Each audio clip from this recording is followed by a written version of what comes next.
This was the scene at Texas Southern University tonight, where people waiting in line to vote broke out in cheers as extra voting machines were brought in to replace other machines that broke down.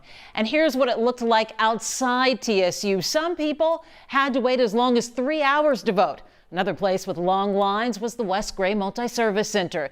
That's where we find Jason Miles this evening. Jason? Yeah, I just spoke to a young man who voted here. He kept up on his cell phone how long it took him to vote. 2 hours, 56 minutes. But like every other polling site, as long as you were in line by 7 o'clock, you still got to vote no matter how long it takes.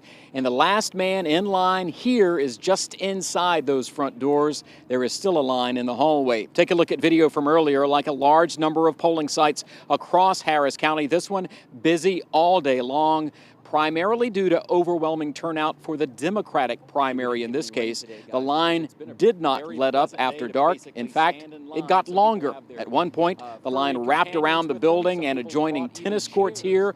Additional machines were brought here to help handle the demand, and most people were not perturbed or upset as you might think they would be. Rather, it was a nice night weather-wise. Some campaigns actually handed out snacks, and voters told me they simply wanted to do their civic duty. Now, here's some information that has come out throughout the evening.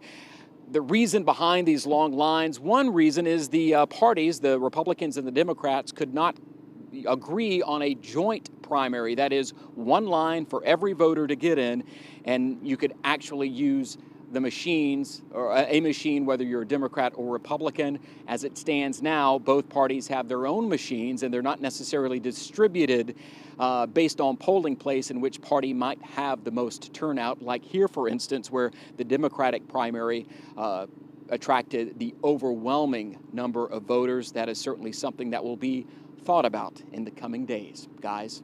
Yeah, those separate lines created some confusion amongst voters as well, too. Jason Miles, thank you.